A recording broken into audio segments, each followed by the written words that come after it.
stable of exotic motor vehicles, a harem of women, and still seem to think that the Utica Volunteer Fire Department's your personal piggy bank. Today is that day. Judge Larry Medlock actually broke his gavel block on that one. He's presiding judge, of course, over the Jamey Noel case, and he became a social media sensation after this dramatic, no-nonsense approach in the case, lecturing Noel right here over his bond conditions by holding on to 2 guns.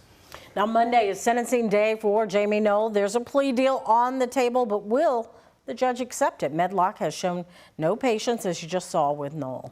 We're going to spend a few minutes now talking to WHS 11's Travis Breese. He's going to be in that courtroom on Monday, such a big day. And Travis, you've been covering the case for months. Let's talk about the plea deal for Monday, and also something you also heard very interesting in the courtroom today.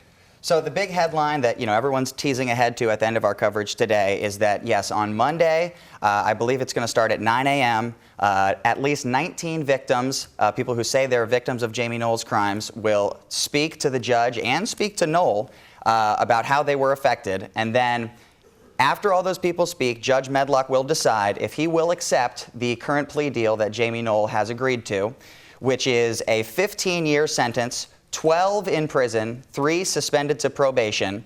It also includes a little over $3 million total in restitution.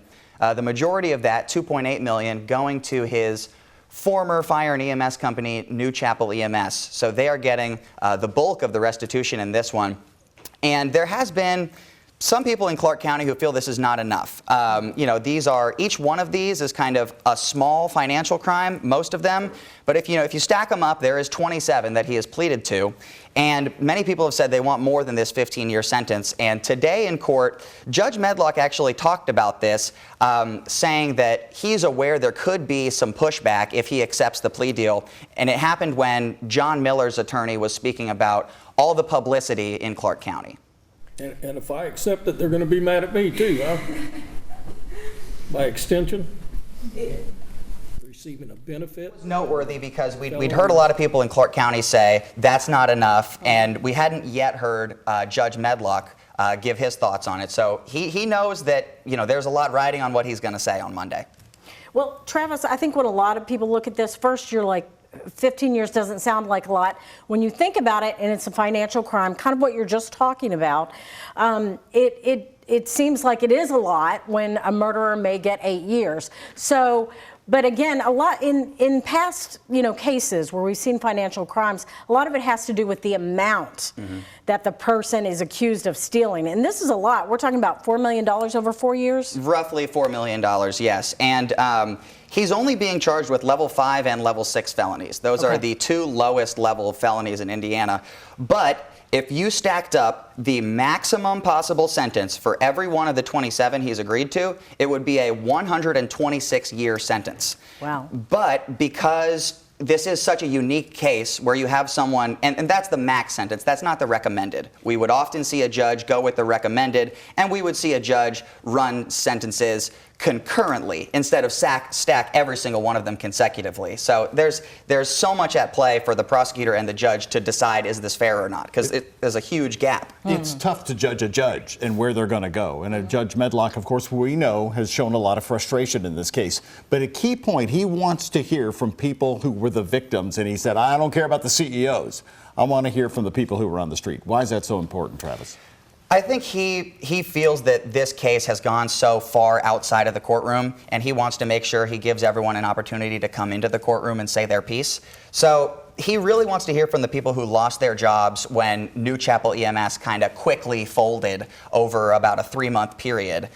Those people who lost their jobs, also people who had to wait a long time for ambulance service. We interviewed a family in Charlestown who had to wait, I think, 22 minutes when their baby was choking. So people like them, you can kind of delineate it out in your head. Noel stole money from the ambulance company. The ambulance company had slow response times. So then if you had to wait a long time for an ambulance, you're a victim. So he wants to hear from those people. Mm-hmm. And what kind of feeling are you getting from the judge? I mean, are you getting any kind of feeling on how he's going to react on Monday?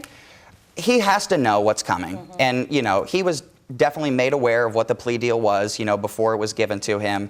I think the only thing I can really say on that is if the victims give powerful, gut-wrenching statements, then it should sway him away from accepting it. But yeah. So talk about the patience is when Jamey Noel was out on bond for a while there, the spending continued. The judge got angry at that. Let's talk about what he spent. I'm sure there's some things top of your mind. We just showed video with some of the cars and the planes.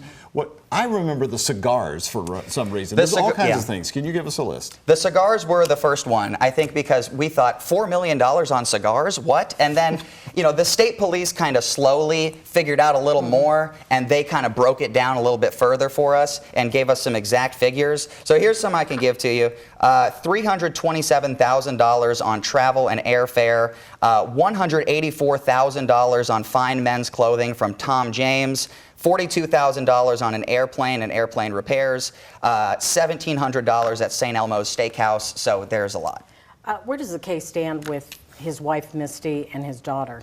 They just, you know, revealed to us earlier this week on Monday that they are in discussions for plea deals of their own, and they are expected to give us an update on that Monday after Jamey's hearing. So Monday's technically a holiday, so they're going to have the courtroom open, special security, they expect a crowd. And the judge could actually put this decision off, couldn't he? He could. I mean, that's what he just did today in John Miller's case. He listened to arguments and he said, I need a few days to think about this. So that's a very real possibility. All right. Focus investigator Travis Breese is going to be covering it on Monday, as he has for many months. Thanks for your Done a insight great on job. that. Thank you, Travis. Connie.